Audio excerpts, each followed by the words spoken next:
বাড়িতে বাবা মা রয়েছেন বা অনেক সময় বাচ্চারাও থাকে, এবং এই সাইবার ক্রাইমের ক্ষেত্রে এরাই খুব সফট টার্গেট হয়ে থাকে। মানে হয়তো তারা জানেন না যে কিভাবে এই কাজ মানে মোবাইলটা হ্যান্ডেল করতে হবে, সুতরাং কোনো না কোনোভাবে হয়তো তারা এই সাইবার ক্রাইমের ভিতরে ঢুকে পড়েন। তাদের জন্য একটা টিপস দাও তুমি। ফার্স্ট অফ অল টিপস বলতে তো সেইভাবে মোবাইলকে চালানোর সেফ কিছু টিপস হয় না। তো ওই যে পাসওয়ার্ডটা আপনি দেবেন, ওটা আপনি মনে রাখবেন। ওটা আপনার ডেট অফ বার্থ বা আপনার ফোন নাম্বারের কোনো মাঝখান থেকে পিছন থেকে কোনো অংশ না হয়। একটা ইমেল লগ ইন লাগে, ওটা যদি আপনি ভুলে যান ইমেলে চলে আসেন। এইটা যদি আপনি রাখতে পারেন, আপনার 100% হোয়াটসঅ্যাপ সিকিওর। আমাদের বয়স্ক যারা হয় তারা সব থেকে বেশি সফট টার্গেট হয় সেক্স এক্সটোরশন। মনে করুন রাতে হয়তো বয়স্ক মানুষ জানে না, ভিডিও কল দেখবেন, বাবা মারা সবসময় দেখবেন ভিডিও কল করে। তো ওরা সব থেকে বেশি সফট টার্গেট এই জন্য হয় যে হঠাৎ একটা কল এলো, এরকম কিছু বোঝার আগে কলটা কেটেও গেল, কিন্তু পরবর্তীকালে একটা মেসেজ এলো যে যে উনি কারোর সাথে সেক্সুয়াল অ্যাক্ট করছে বা কোনো অন্যদিকে কোনো একটা পর্ন ক্লিপ চালিয়ে দেওয়া হলো। তো তার জন্য আপনি যাবেন আপনার সেটিংসে,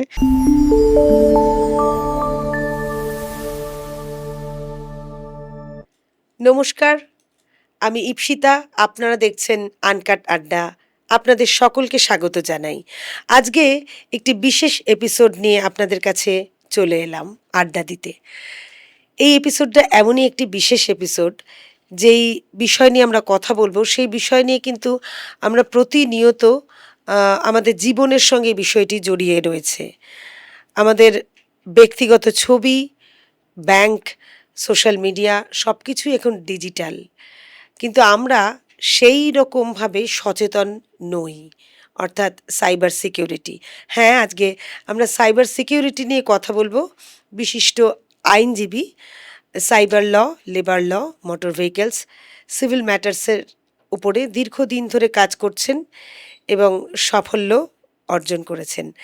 আমরা আজকে চলে এসেছি সেই বিষয় নিয়ে কথা বলতে। বেশি দেরি না করে আমরা পরিচয় করে নিই আমাদের আজকের অতিথি মিস্টার সাগির লাস্কারের সঙ্গে।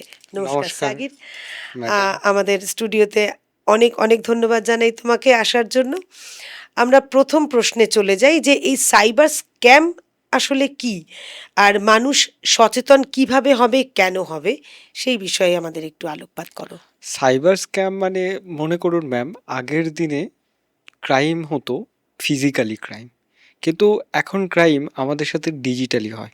হঠাৎ একদিন আপনার ফোনে রাত্রে একটা নোটিফিকেশান এলো যে আপনার ব্যাংকের সব টাকা চলে গেল। তো আমরা এমন একটা সময়ে বাস করছি, সেই সময়টা হচ্ছে ডিজিটাল এরা। সেই সময়টা এমন একটা সময় যে আমাদের হাতে এমন একটা যন্ত্র আছে, সেই যন্ত্রকে আমরা নিয়ন্ত্রণ করতে পারি না। তাই আমাদের প্রত্যেকের অ্যাটলিস্ট জানা উচিত যে আমরা যে সেলফোন ইউজ করছি সেটা কতটা ক্ষতিকারক হতে পারে এবং এর থেকে আমাদের কি কি ক্ষতি হতে পারে। তো সেটাই হচ্ছে সাইবার ক্রাইম। আচ্ছা, মানে এই কথাটা খুব শোনা যাচ্ছে যে কুরিয়ার স্ক্যাম বা ডিজিটাল অ্যারেস্ট, এই ব্যাপারটা ঠিক কি? মানে আমরা শুনি কথাটার সাথে, খুব একটা পরিচিত নই সঠিকভাবে। ম্যাম, ডিজিটাল অ্যারেস্ট বলে কিন্তু আইনের কোনো প্রাবধান নেই বা আইনে এমন ডিজিটাল অ্যারেস্ট বলে কিছু নেই। ডিজিটাল অ্যারেস্ট বা কোরিয়ার স্ক্যাম এটা এক ধরনের স্ক্যাম। মনে করলো আপনাকে হঠাৎ এক ফোন করা হলো যে আপনার নামে একটা কোরিয়ার, এখন আমরা সবাই অনলাইনে অর্ডার করছি বা হুম। আমাদের কোনো বন্ধু বান্ধব বিদেশে থাকে, তারা আমাদেরকে কিছু কোরিয়ার করলো। তো এরম বলবে যে আপনার কোরিয়ার এসছে, এই ইল্লিগাল একটা সাবস্ট্যান্স পাওয়া গেছে, কিছু আর্মস বা ড্রাগস পাওয়া গেছে, ঠিক আছে আমরা আমাদের হায়ার অথরিটিসের সাথে আপনাকে যোগাযোগ করাচ্ছি বলবে। বলার পরে কি হবে, ওই যে বলল তারপরে ওরা একটা ফেক পুলিশ অফিসার বা ইডি বা সিবিআই এর মতন এরম একটা দেখাবে। তারপরে ওই বলল যে আপনাকে এই মুহূর্তে দিল্লি আসতে হবে। আপনি বলবেন না, আমি তো দিল্লি আসতে পারবো না। তাহলে কি হবে, ঠিক আছে আমরা আপনাকে ডিজিটাল অ্যারেস্ট করছি। ডিজিটাল অ্যারেস্ট মানে আইনের কোথাও কোনো কিছু নেই, অ্যারেস্ট সবসময় হয় ফিজিক্যাল। যদি কেউ আপনাকে বলে যে আপনাকে ডিজিটাল অ্যারেস্ট করা হচ্ছে, তাহলে আপনার নিকটবর্তী পুলিশ স্টেশনে গিয়ে যোগাযোগ করুন বা 1930-তে যে নাম্বার থেকে কলগুলো এসছিল সেখানে করুন। তো এইগুলো হয় ইডির নামে, সিবিআইয়ের নামে, পুলিশের নামে আর কাস্টম অফিসারের নামে।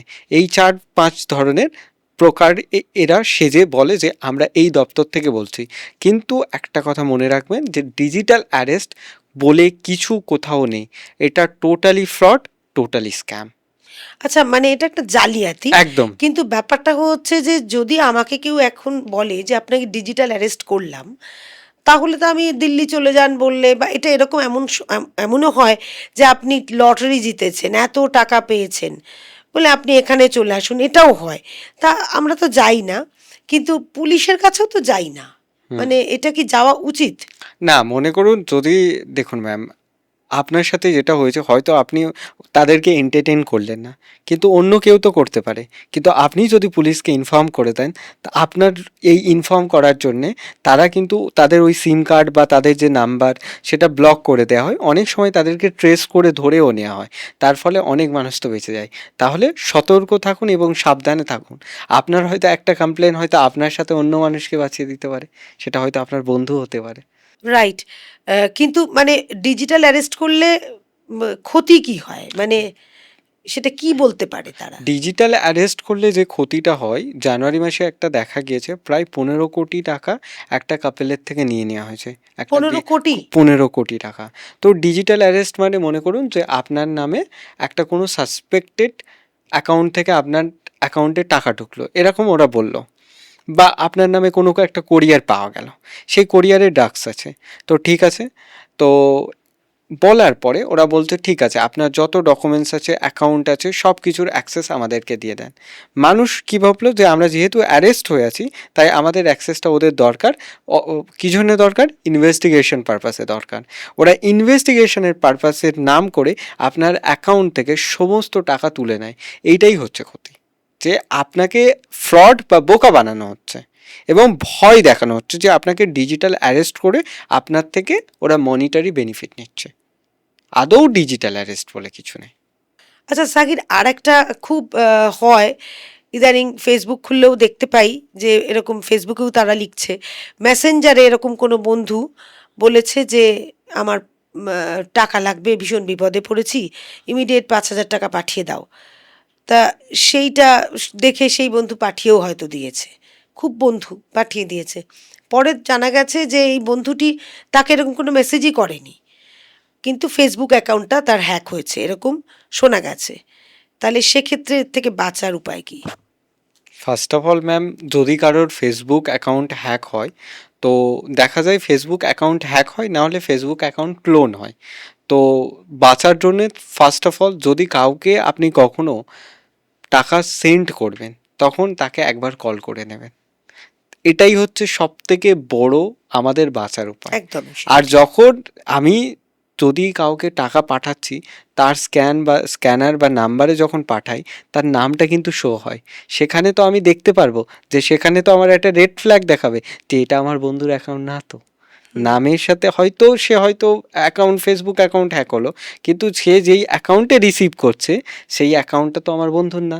তো সেখানে তো আমি একটা রেড ফ্ল্যাগ দেখতে পাবো। মানুষ একটু জাস্ট কনসিয়াসলি এটা যদি ওরা ডিল করে, তাহলে আশা করি এই ধরনের ফ্রডদের হাত থেকে আমরা অনেকটা বেঁচে যাব। আচ্ছা, এই যে ফেসবুক অ্যাকাউন্টটা যে হ্যাক হয়েছে বা যে কোনো সোশ্যাল মিডিয়া হ্যাক হলে, তাহলে আবার ফিরে পাওয়া যায় কি? ডেফিনেটলি পাওয়া যায় উইদিন কিছু আওয়ারের মধ্যে। যদি আমাদের ফেসবুক অ্যাকাউন্ট বা ইনস্টাগ্রাম বা ইউটিউব অ্যাকাউন্ট যদি হ্যাক হয়ে থাকে, তবে ডেফিনেটলি পাওয়া যায়। তার জন্য একটা পোর্টাল আছে www.facebook hack বলে স্ল্যাশ এরকম, ইনস্টাগ্রামের ওখানে ইনস্টাগ্রাম স্ল্যাশ, বা মেটার একটা মানে ওখানে হেল্প ডেস্ক বলে আছে, ওখানে গিয়ে আমরা যদি বা আমাদের যে ইমেলের সাথে লগ ইন আছে এবং আমাদের পাসপোর্ট, প্রিভিয়াস পাসপোর্ট, ইমেল, এগুলো যদি বা দিয়ে আমরা যদি একটা মেল করতে পারি, সেটা জিমেল হতে পারে বা মেটা হতে পারে, তাহলে ডেফিনেটলি পাওয়া যায়। আচ্ছা, আরও একটা, এটা সোশ্যাল মিডিয়ার তো গেল, কিন্তু যেটা মানুষের তো ভীষণই লোভ, মানে নেট ছাড়া তো মানুষ চলতে পারে না। তা এবার আমরা ধরো বাড়িতে আমাদের ওয়াইফাই আছে, এবার ধরো কোথাও স্টেশনে বসে আছি বা কোনো হসপিটাল বা শপিং মল, এরকম জায়গায় ওয়াইফাইটা ফ্রি ওয়াইফাই পাওয়া যাচ্ছে, তখন কিন্তু আমরা ওটা অ্যাক্সেস করি। তা এতে অনেকে বারণ করেন, কিন্তু এতে কীরকম ঝুঁকি থাকে, এটা কি ঠিক? পাবলিক ওয়াইফাই কখনো সেফ নেই। Anything is a free you are a product. যে কোনো কিছু আপনাকে কেন বিনামূল্যে দেবে, আর যদিও বা দেয়, তো মনে করুন পাবলিক ওয়াইফাইয়ের ক্ষেত্রে যেটা হয় ম্যাম, আপনার মতন আরও 10জন মানুষ হতে আছে, হুম। কে কী রকম ইন্টেনশন নিয়ে আছে সে তো আপনি জানেন না।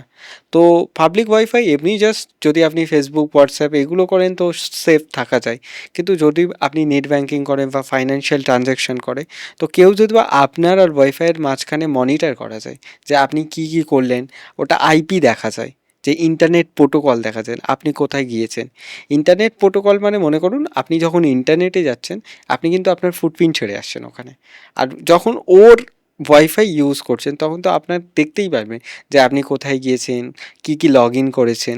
তো এগুলো একটু আনসেফ হয়। তো যখন ফাইন্যান্সিয়াল ট্রানজ্যাকশন করবেন তখন নিজের নেটটা করাই ভালো, আর এমনি মোটামুটি সেফ।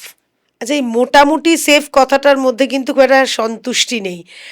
মানে আমি দর্শকদেরও বলবো এবং নিজেও পাবলিক ওয়াইফাইটা ইউজ না করাই ভালো, সেটাই মনে হয় বলা ভালো আর কি। যে নিজের নেটটা তো থাকে, প্রত্যেকেরই তো নেট ভরা থাকে, সেটা আমরা কিপটেমো করে হয়তো চালাই না, কিন্তু সেটা অনেক কিছু থেকে বাঁচিয়ে দিতে পারে আমাদের।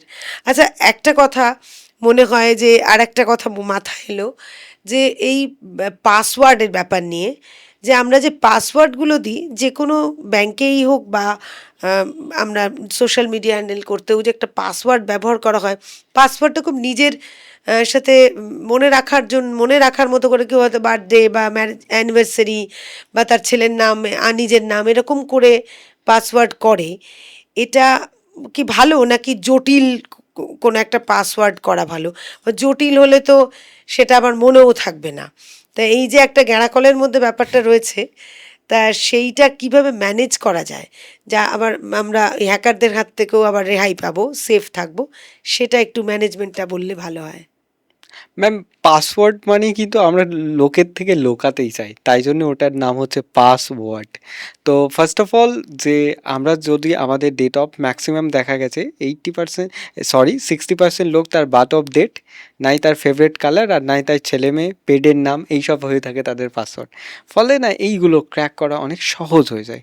কিন্তু সমস্যা হলো যে আপনার আইডেন্টিটি, যে পাসওয়ার্ড নিয়ে নিল আর আপনার আইডি থাকলে, তাহলে এটা আপনার আইডেন্টিটিই ব্রিচ হয়ে গেল। তো পাসওয়ার্ডকে কঠিন রাখবেন, অ্যাটলিস্ট 14 থেকে 20 ক্যারেক্টারের মধ্যে রাখার চেষ্টা করবেন।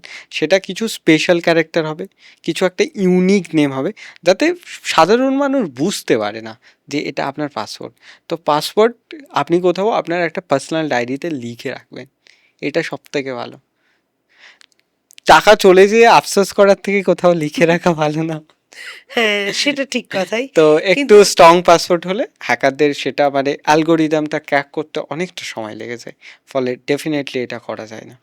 মানে একটার পর একটা পড়তে পড়তে বিপদের দিকে মনে হচ্ছে এগোচ্ছি। যাই হোক, এবার আর একটা বিপদের কথা বলি, যে এরকম আমার পরিচিত, এবং আমি বলছি দর্শকদেরও হয়তো অনেকেরই থাকবেন এরকম, যে হয়েই গেলাম, হ্যাকারদের আওতায় পড়ে গেলাম এবং আমার বেশ কিছু টাকা চলে গেল। বা হয়তো বলল যে ব্যাংক থেকে ফোন করছি, একটা ওটিপি গেছে, বলুন এই এই হয়েছে বা কিছু। অনেক বয়স্ক মানুষ সেটা বুঝতেও পারেন না, যারা হয়তো পেনশন হোল্ডার, তারা হয়তো রেগুলার ব্যাংকে যেতে পারেন না, তারা হয়তো ওই ওটিপিটা বলে দিলেন, যার ফলে চলে গেল তার টাকাটা। তখন জানতে পারার পর তো একটা ভীষণ ফ্রাস্ট্রেটেড অবস্থা, পাজলড হয়ে যাওয়া। সেই সময় প্রথম 1 ঘন্টার মধ্যে তো পুলিশের কাছে যাওয়া হয় না, কিন্তু প্রথম 1 ঘন্টায় মাথা ঠান্ডা রেখে ঠিক কী কী করা উচিত? ফার্স্ট অফ অল, আপনি যে অ্যাকাউন্টের যে এই ধরনের ওটিপি, ব্যাংক কখনো আপনার কাছ থেকে ওটিপি চাইবেন না। যদি চাই, ওখানেই সাবধান হয়। আর যদি আপনি ওটিপি দিয়ে দেন, তাহলে 1930 1930 কল করবেন, বা www.cybercrimegov.com, এই ভিডিওর লিঙ্ক ডিসক্রিপশনে এই লিঙ্কটা দিয়ে দেওয়া হবে, যে www.cybercrimegov.in, ওখানে গিয়ে একটা রিটেন কমপ্লেন করবেন।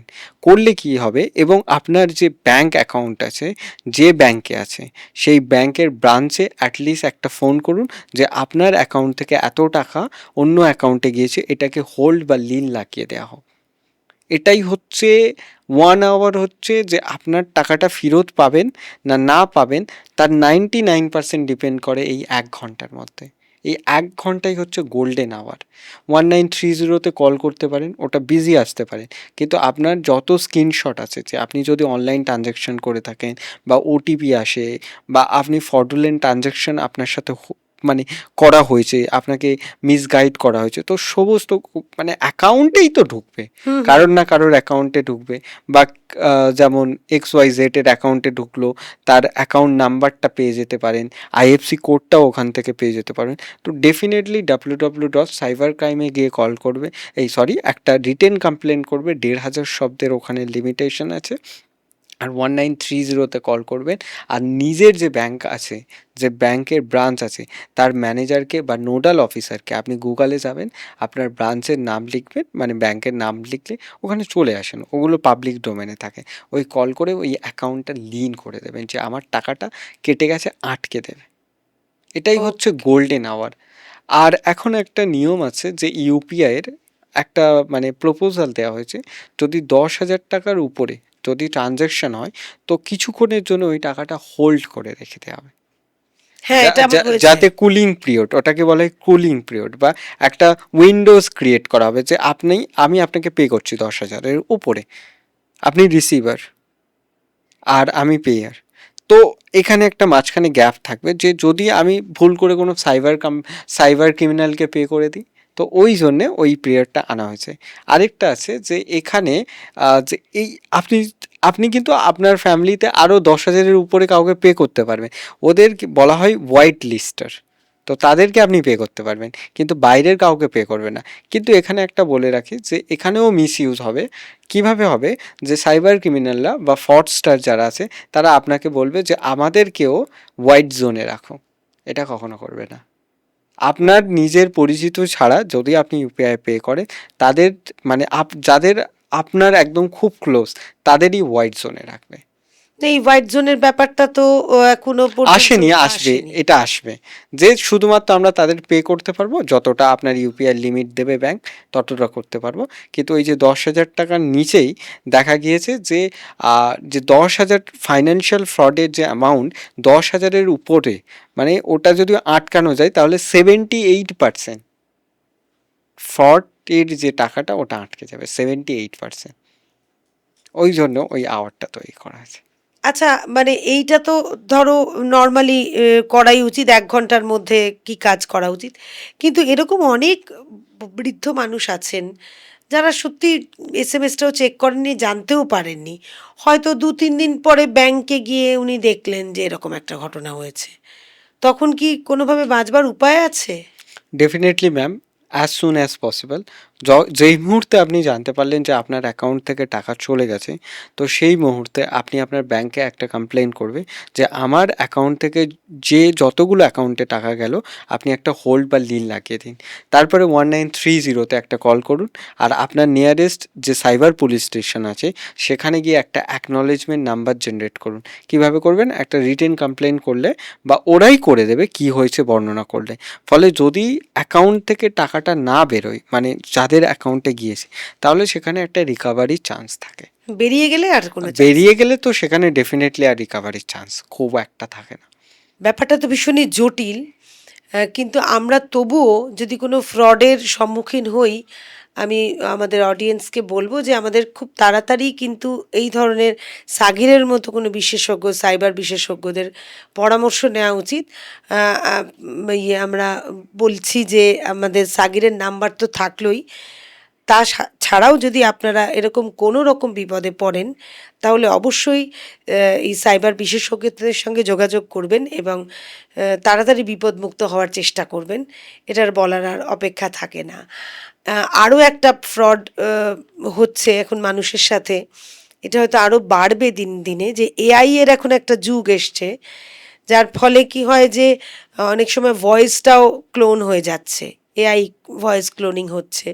তা সেক্ষেত্রে অনেক সময় কোনো মোবাইলে কল এলো, হয়তো আমার খুব পরিচিত বন্ধু বা রিলেটিভ কারুর থেকেই ফোনটা এলো, এসে ওই একই নাম্বার, একই গলার ভয়েস, বললো যে আমার টাকা লাগবে, তখন সেখানে আমি আদৌ টাকাটা পাঠাবো কি না সন্দেহের হয়তো অবকাশই নেই। তাহলে কি করা উচিত?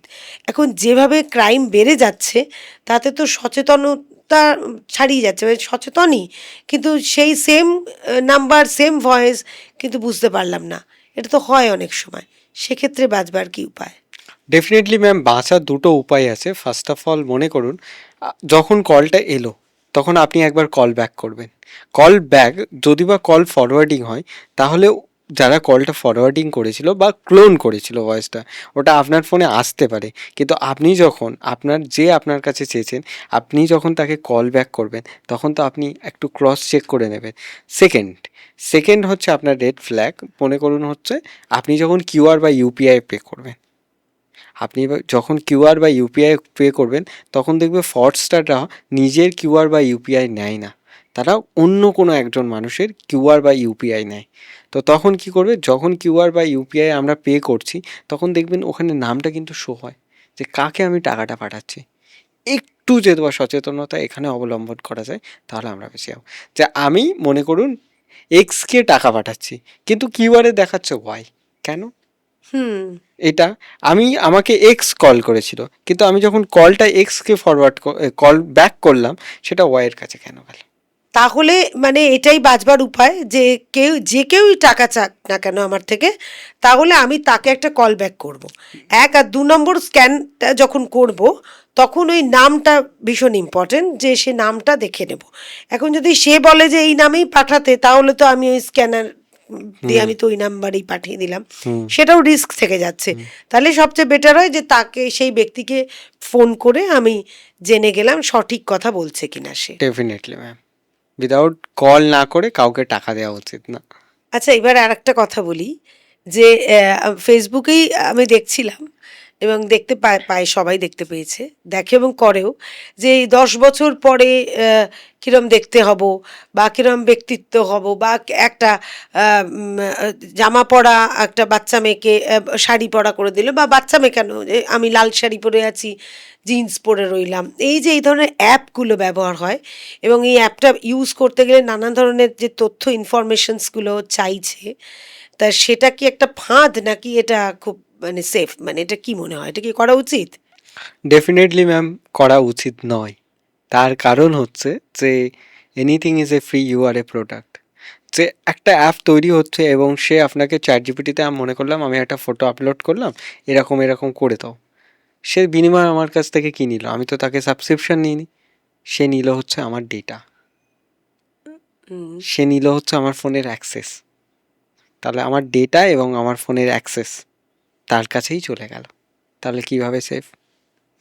না, ডেটা আমার আমার ডেটা কিছুই তো দিইনি ওই অনেক কিছুই আমরা জানতে এবং অজান্তে অনেক কিছুই দিয়ে দিই। মনে করুন যখন আপনি কোনো অ্যাপ ইনস্টল করবেন, তখন দেখবেন অ্যালাউ বলে একটা অপশান আসে। আমরা সবাই ওই অ্যালাউয়েই টিক করে রাখি। হুম, হুম। বারবার কে আবার যাবে ডিনাই অ্যালাউ করবে। তার থেকে আমরা কি করি, সব অ্যালাউ করে দিচ্ছি। তাহলে আমরা যেই মুহূর্তে অ্যালাউ করলাম, আমাদের পুরো ফোনের অ্যাক্সেসটা তাদের সার্ভারে চলে গেল। একটা, আমি কি ধরনের ব্যক্তিত্ব, আমি কি হতে চাই, আমি কি চিন্তা করতে চাই। মনে করুন আমার এটা লাল ড্রেস পরা খুব পছন্দ হয়েছে, বা আমি একটা কোট কিনতে চাই, তো আমি ওরকম করলাম।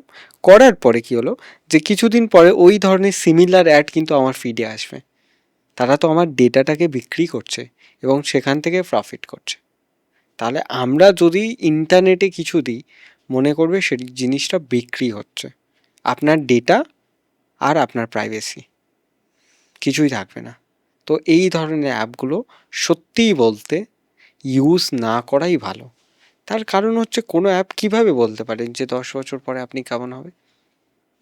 যদি বলতে পারে, তাহলে আরেকটা জিনিস, তাহলে সে আপনার কাছ থেকে অ্যাক্সেস নিচ্ছে কেন? যদি কোনো অ্যাপ আপনার কাছ থেকে আপনার ফুললি গ্যালারি অ্যাক্সেস এবং কন্ট্যাক্ট অ্যাক্সেস নেয়, তাহলে মনে করবেন এই অ্যাপগুলো হচ্ছে ফ্রডস্টাররা ইউজ করতে পারে। ফ্রডস্টাররা ইউজ করবে কিভাবে? যে আপনার যে ডেটা আছে, আপনার যে কন্ট্যাক্ট অ্যাক্সেস আছে, সেগুলো কোনো মাধ্যম হয়ে তাদের কাছে ভাবে বিক্রি হবে। যে অ্যাকচুয়ালি অ্যাপগুলো কামায় কিভাবে? অ্যাপগুলো কামায় হচ্ছে আপনার ডেটা বিক্রি করে, যে আপনি কিভাবে চিন্তা করেন। আপনি যদি ফেসবুকে যান, ফেসবুক আপনার থেকে কত রকম পারমিশন নিয়েছে, প্রায় 64-65 রকম পারমিশন। আপনি লাস্ট ইলেকশনে কাকে ভোট দিয়েছেন সেটা ফেসবুক জানে। তো এই ডেটাগুলো না বিক্রি হয় ম্যাম। তো এই ডেটাগুলো অ্যাপগুলো বিক্রি করে এবং তাদের প্রফিট গেন করে। তো এবার সেই ডেটাগুলো কারা কিনবে? সবসময় যে ভালো লোক কোম্পানি কিনবে, অ্যাড দেখাবে তা না। অনেক সময় ফ্রডস্টাররাও কিনতে পারে এবং আপনার সাথে ফ্রড হতে পারে। তো এই ধরনের জিনিস থেকে সাবধান থাকাই ভালো। আচ্ছা ধরো মানে আমি টাকা দেওয়ার কথা বলছি, টাকা চলে যাওয়া, কিন্তু ধরো আমি কারোর থেকে টাকা পাবো, আমি তোমার থেকে ধরো টাকা পাবো, তুমি আমাকে বললে যে আমি একটা কিউআর পাঠিয়ে দিচ্ছি, তুমি স্ক্যান করো, টাকাটা পেয়ে যাবে, এটা কি হয়? না ম্যাম, এটা হয় না। আপনি যখন কাউকে টাকা পাঠাবেন তখন কিউআরের প্রয়োজন হয়। আপনাকে মনে করুন আমি আপনাকে টাকা দিচ্ছি, তখন আপনার কিউআরের প্রয়োজন হবে। আর যখন আপনি টাকা নেবেন তখন আমার কিউআরের প্রয়োজন হবে। মানে আমি পাওয়ার জন্য কোনো কিউআর যদি কেউ না পাঠায়, না না সেটা না স্ক্যান না, করা কখনোই উচিত না। দরকার নেই, কারণ পাঠানোর জন্য কিউআরের প্রয়োজন হয়। আপনি দোকানে জিনিস কিনলেন, আপনি দোকানদারকে টাকাটা দিচ্ছেন, কিউআর স্ক্যান করে দিচ্ছেন, রাইট। রাইট। টাকা পাঠানোর জন্য কিউআরের প্রয়োজন হয়, টাকা নেওয়ার জন্য নয়। টাকা নেওয়ার জন্য সে আপনার কিউআর স্ক্যান করবে, আপনি তার কিউআর স্ক্যান করবেন না। আচ্ছা এরকমও তো হয় যে এটা মানে হয়তো দেখা গেল সকালবেলা উঠে আমার অ্যাকাউন্টে 1 লাখ টাকা চলে এসছে, মানে এটা একটা ফ্রডেরই তো একটা অংশ, যে আমি হঠাৎ দেখলাম আমার কাছে একটা হিউজ অ্যামাউন্ট চলে এসছে, তখন আমি কি করব? আমার নয়, কিন্তু টাকাটা আমার আসার কথা নয়, এরকম কি হয়? তো এরকম অনেক সময় তো হয়েছে। এরকম অনেক সময় হয়, মনে এটা করুন কেন হয়? তার কারণ হয়তো কেউ হয়তো নেট ব্যাংকিং বা কিছু করতে গিয়ে টাকাটা হয়তো আপনার অ্যাকাউন্টে পাঠিয়ে দিয়েছে ভুলবশত।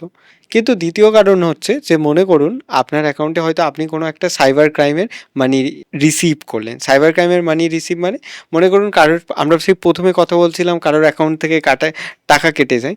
তো যখন কারোর অ্যাকাউন্ট থেকে টাকা কেটে যায়, ফ্রডস্টারটা কখনো তার অ্যাকাউন্টে নেয় না।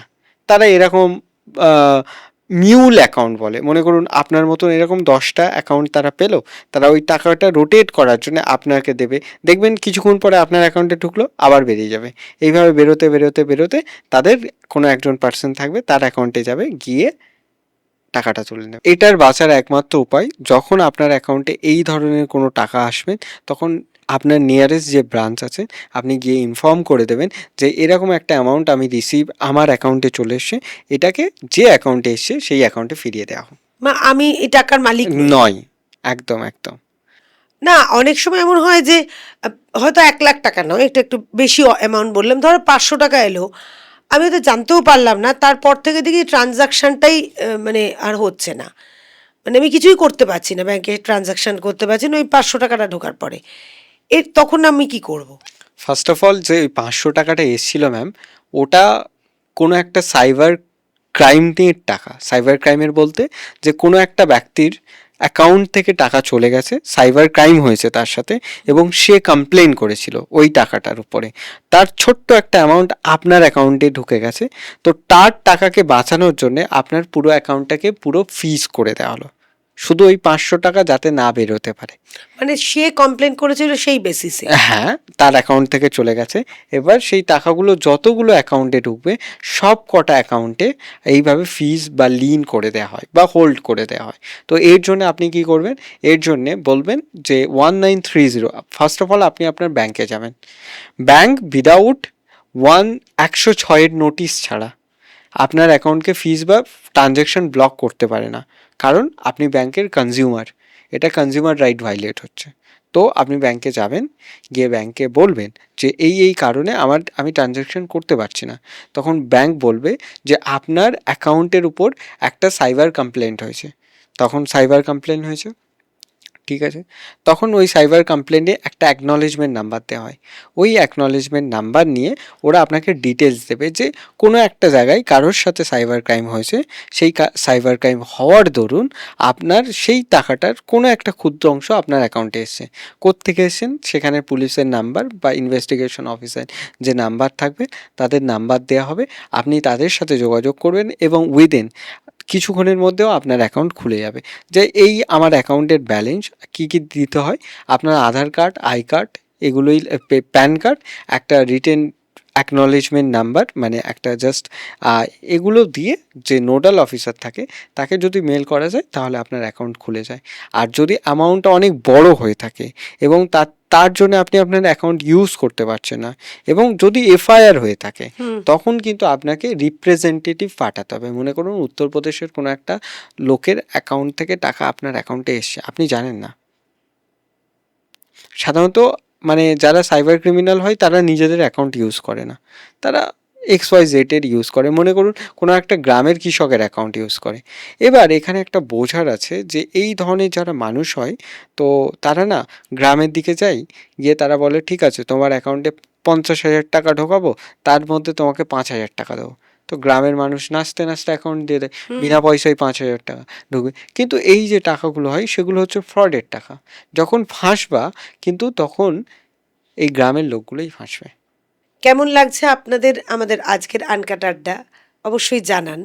আমাদের এই রকম নানান ধরনের ইনফরমেটিভ বিষয় নিয়ে আমরা আলোচনা করব, কারণ অনেক কথা বলার আছে, এমন কিছু কথা বলার থাকে এই আজকের বিষয়টির মতোই, যেরকম আমরা সবসময় জীবনের সাথে জড়িয়ে রাখি যেইগুলো, সেগুলো নিয়েই আমরা খুব একটা সচেতন নই এবং খুব একটা জানিও না আর কি, যে অনেক কথা বা আমরা কিভাবে বিপদের মধ্যে চলে যেতে পারি, কতটা ফেঁসে যেতে পারি, বিপদের ঝুঁকি কতটা আমাদের আছে জীবনে।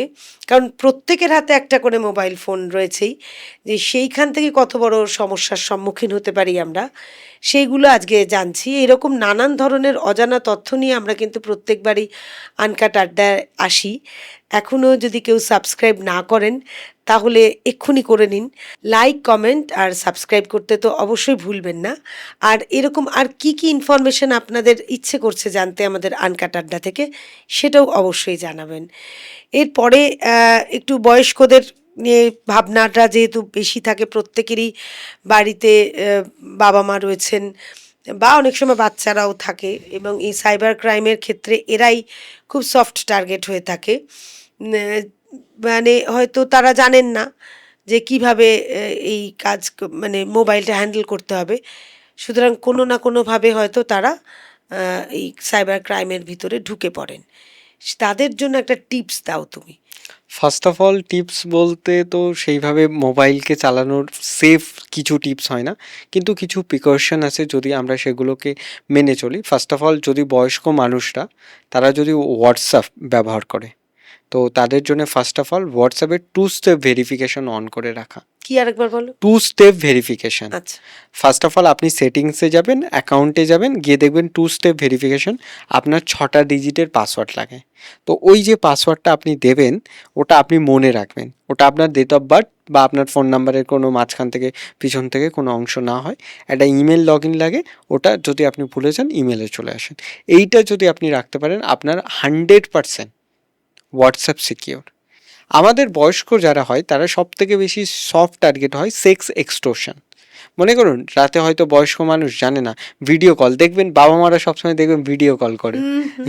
তো ওরা সব থেকে বেশি সফট টার্গেট এই জন্য হয় যে হঠাৎ একটা কল এলো, এরকম কিছু বোঝার আগে কলটা কেটেও গেল, কিন্তু পরবর্তীকালে একটা মেসেজ এলো যে যে উনি কারোর সাথে সেক্সুয়াল অ্যাক্ট করছে বা কোনো অন্যদিকে কোনো একটা পর্ন ক্লিপ চালিয়ে দেওয়া হলো।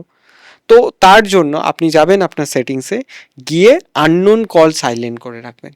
আননোন কল সাইলেন্ট করে রাখলে যদি কেউ আননোন আপনাকে কল করেন তাহলে ওটা সাইলেন্ট মোডে থাকবে, ওটা ঢুকবে না। 2-3বার করলে ওটা অটোমেটিক ব্লক হয়ে যাবে। তো এই দুটো যদি বা মেজার করা যায়। আরেকটা জিনিস যেটা যদি আমাদের বাবা মাদের সাথে সাধারণত যে নাম্বারের সাথে হোয়াটসঅ্যাপ খোলা থাকে ওই নাম্বার ব্যাংকের সাথে লিঙ্ক, ওই নাম্বার পেনশনের সাথে, ওনার পিপের সাথে লিঙ্ক। তো কি হয় অনেক সময় একটা ফাইল হয় এপিকে ফাইল, তো বাবা মারা কিছু দেখে না, ওনারা জানে না হোয়াটসঅ্যাপে কেউ কিছু পাঠালে অটোমেটিক ডাউনলোড করে নেয়। তো এপিকে ফাইল অটোমেটিক ডাউনলোডটা অফ করে রাখবেন, অটোমেটিক ফাইলটা অফ করে রাখবেন। তাহলে ওই এপিকে ফাইল যদি বা আপনার ফোনে ডাউনলোড হয়ে যায়, কারোর ফোনে ডাউনলোড হয়ে যায়, তাহলে তার ফোনের সর্বনাশ। মানে সবই ডাউনলোড হয়ে সবই ডাউনলোড, আমার কাছে চয়েস নেই কোনো। না না, ওই জন্য হোয়াটসঅ্যাপে যাবেন, গিয়ে অটোমেটিক ডাউনলোডটা অফ করে রাখবেন। আর কেউ যদি আপনাকে কখনো কিছু সেন্ড করে, সেটা বাচ্চা বড় যে কেউ, এপিকে ফাইল হলে কখনো ডাউনলোড করবেন না অপশন। এর মধ্যে ভাইরাস থাকতে পারে, টজ বলে এক ধরনের ম্যালওয়্যার হয়। তো এটা পুরো আপনার ফোনের রিমোট অ্যাক্সেস নিয়ে নেয়, যে আপনি যেরকম স্ক্রিন রেকর্ডিং করলে যেমনটা বোঝা যায় যে আপনার স্ক্রিনে কী কী দেখছেন, তো ওরকম পুরো স্ক্রিন রেকর্ডিং হতে থাকে। আর পুরো অ্যাক্সেসটা আপনার পাসপোর্ট থেকে, ব্যাঙ্ক অ্যাকাউন্ট থেকে সব কিছু বোঝা যায়। তো এইভাবে করে। তো ফার্স্ট অফ অল আপনি 2 স্টেপ ভেরিফিকেশন করে রাখবেন হোয়াটসঅ্যাপে। ম্যাক্সিমাম ফ্রড যেহেতু হোয়াটসঅ্যাপ থেকে হয়, বা লিঙ্ক আননোন নাম্বার থেকে যদি বা লিঙ্ক বা কল আসে, সেটা সাইলেন্ট হয়ে থাকবে, আর এপিকে ফাইল ডাউনলোড করবে না, এটাই। আচ্ছা, এখন তো প্রত্যেকটা ফোনেই তো অ্যান্টিভাইরাস থাকে, বা মেমোরি ফ্রি করার জন্য অনেক কিছু অ্যাপ থাকে, তা এইগুলো কি সেফ?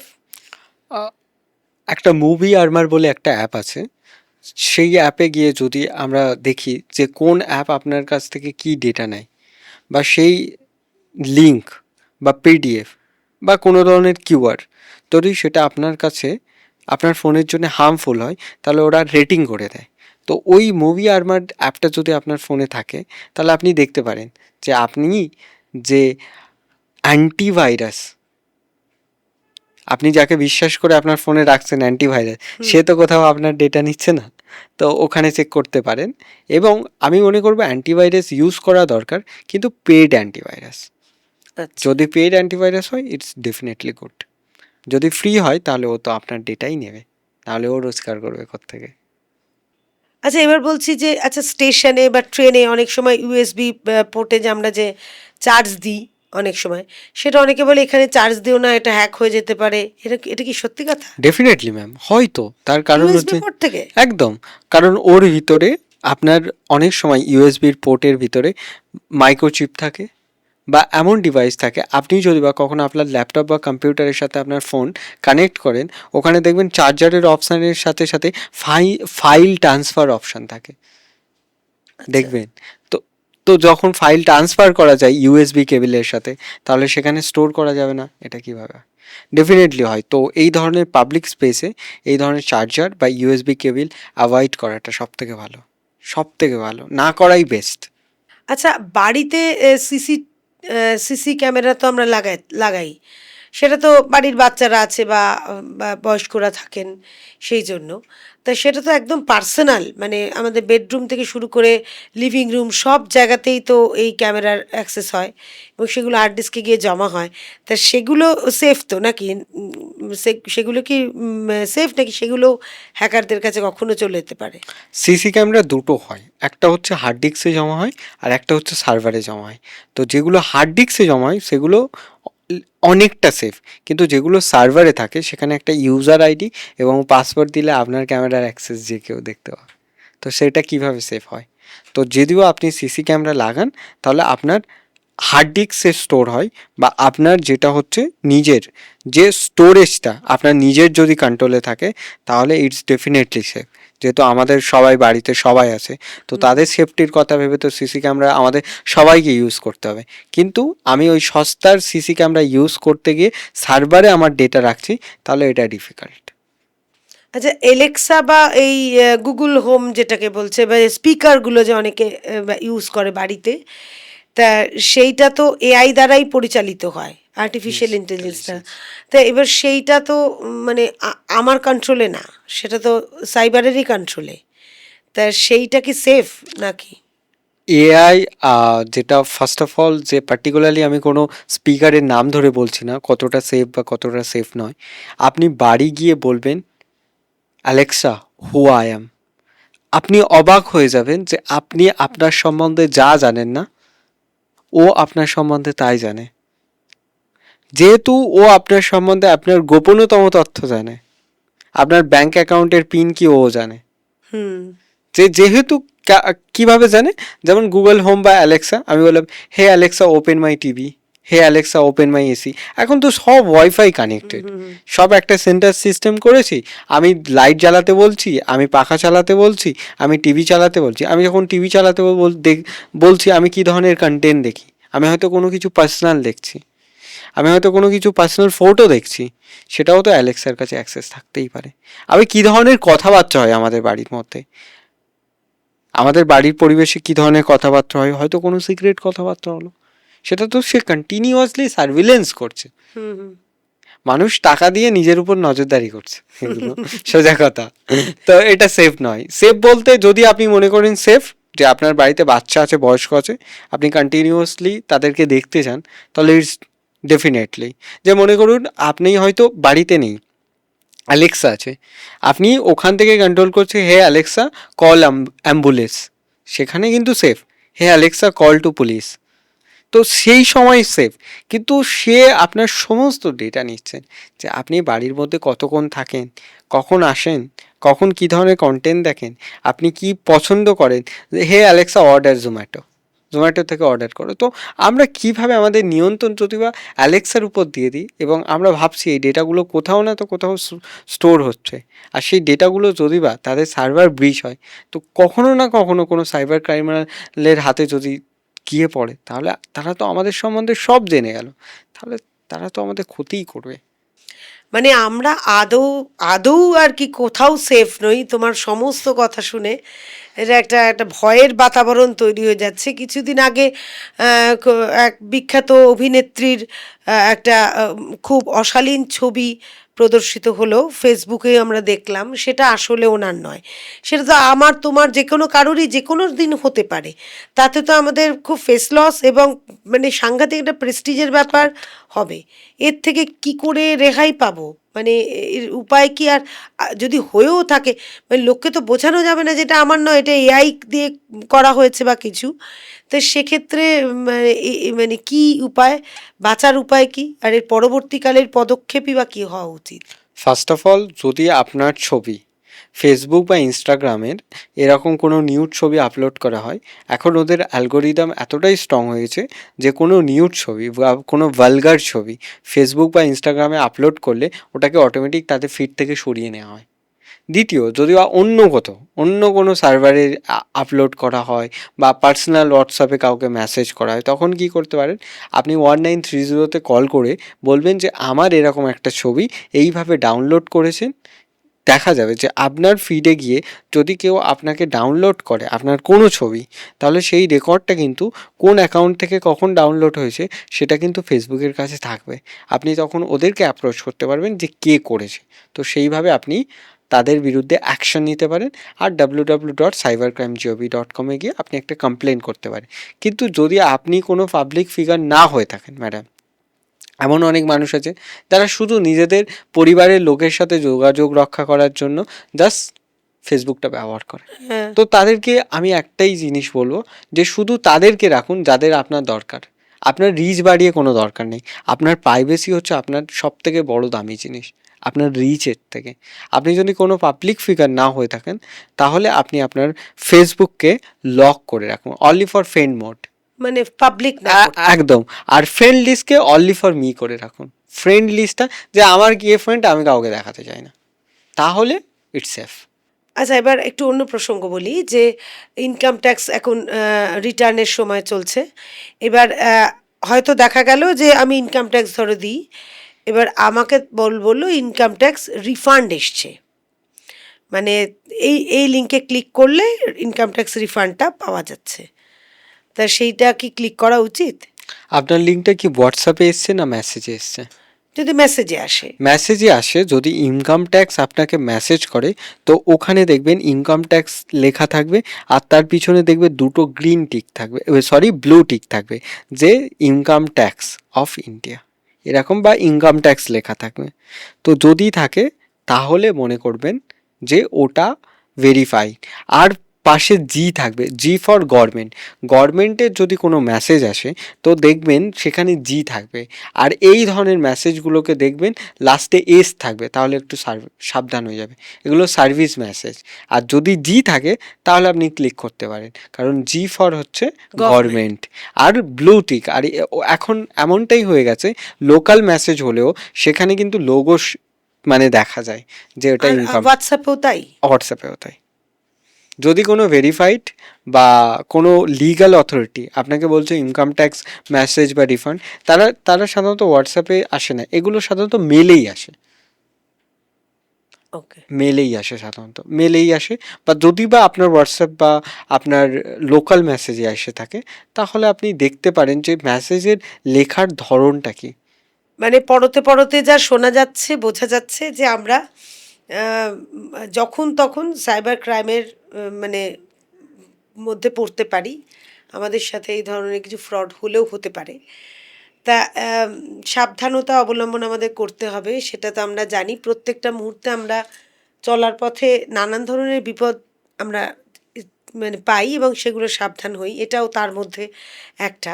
তা তুমি আমরা অনুষ্ঠানের একদমই শেষ পর্যায়ে চলে এসেছি। এপিসোডটা শেষ হবে, কিন্তু কথা রয়ে যাবে, অনেক জানার ইচ্ছা রয়েছে তোমার কাছ থেকে। কিন্তু একটা কথা একটু বলো, যে এই আমাদের দর্শককে বলো যে কি আমাদের কি কি মানে অবলম্বন করতে হবে, কি কি প্রিকশন আমাদের নিতে হবে, যাতে করে আমরা অন্তত অনেকটা সেফ থাকতে পারি সাইবারের এই ক্রাইম থেকে, ঝুঁকিটা আমাদের অনেকটা কমে যায়। তুমি তোমার কিছু পরামর্শ দিয়ে যাও আজকে। ফার্স্ট অফ অল পরামর্শ বলবো না ম্যাম, রিকোয়েস্ট বলবো যে আপনার পডকাস্টটা বেশি বেশি করে দেখা, এটা একটা রিকোয়েস্ট, এই থ্যাংক ধরনের ইউ, পডকাস্ট থ্যাংক ইউ। দেখা। তো ফার্স্ট অফ অল অ্যাওয়ারনেস, যদি মানুষ সচেতন হয় তাহলে সব থেকেই সাইবার ক্রাইমের মেন ফান্ডামেন্টাল সচেতনতা। সচেতনতাই হচ্ছে সুরক্ষা। দ্বিতীয় হচ্ছে ভয়, যে কেউ আপনাকে ডিজিটাল অ্যারেস্ট করবে বা ভয় দেখাবে, আপনি টাকা না দিলে আপনার বাড়ি সিবিআই ইডি চলে আসবেন, ভয়। আর তৃতীয় হচ্ছে লোভ। তাহলে অ্যাওয়ারনেস, ভয় আর লোভ, যে আপনাকে লোভ দেখানো হলো যে আপনার অ্যাকাউন্টে এত টাকা, আপনি এই লিঙ্কে ক্লিক করলে এত টাকা পেয়ে যাবেন। তো যদি আপনি লোভকে সংযত করতে পারেন, যদি আপনাকে কেউ ভয় দেখায়, ঠিক আছে আমি আমার নিয়ারেস্ট পুলিশ স্টেশনে গিয়ে কথা বলছি বা আমি আমার অ্যাডভোকেটের সাথে কনসাল্ট করছি। মানে লোক বা আমি হ্যাঁ, একটা পাবো, আমার দরকার নেই, না দরকার নেই, দরকার নেই। আর আরেকটা হচ্ছে আপনি সচেতন থাকুন, যে কেউ আপনাকে কেন ফ্রিতে দেবে। আজকের দিনে দাঁড়িয়ে আমরা যদি বা একটা পাবলিক ওয়াশরুম যেটা নেসেসারি সেটাও ইউজ করি, সেখানে কিন্তু আমরা পে করি। আর তাহলে কেউ এতগুলো টাকা আপনাকে বিনামূল্যে দিচ্ছে, কোনো কেন কিছু দিচ্ছে? করিনি। হ্যাঁ। কেন দিচ্ছে? আপনি তো প্রতিদিন পরিশ্রম করেন, ৳১ কামাতে আপনার কত কষ্ট হয়। আর কেউ এতগুলো টাকা আপনাকে বিনামূল্যে দিচ্ছে। তো দিচ্ছে, তাহলে সে টাকা কেন নেবে? যে আমি আপনাকে এত টাকার, আপনি একটা লটারি পেটে পাবেন, তার জন্যে এত টাকা ট্যাক্স দিতে হবে। আরে ভাই, তুই যদি পাই তাহলে তুই তার থেকে কেটে নে, আমি কেন দেবো? হুম। যদি আপনাকে কেউ কিছু বিনামূল্যে দেয়, তার বিনামূল্যে আবার আপনার কাছ থেকে কেন টাকা চাইছে? আর এনিথিং ইজ এ ফ্রি, সবসময় মনে রাখবেন যে আজকে 21st সেঞ্চুরিতে দাঁড়িয়ে কোনো কিছুই বিনামূল্যে নয়।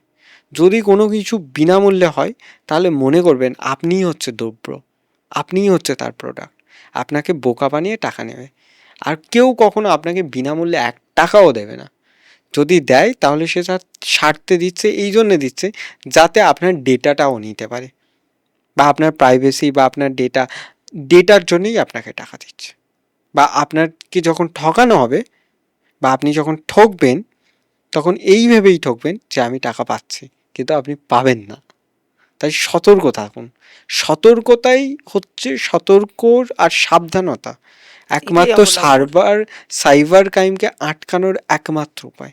যদি আপনি সাইবার ক্রাইম থেকে বাঁচতে চান, তাহলে নিজের এবং নিজের পরিবারকে সুরক্ষিত রাখতে গেলে সতর্কতা এবং সচেতনতা দরকার।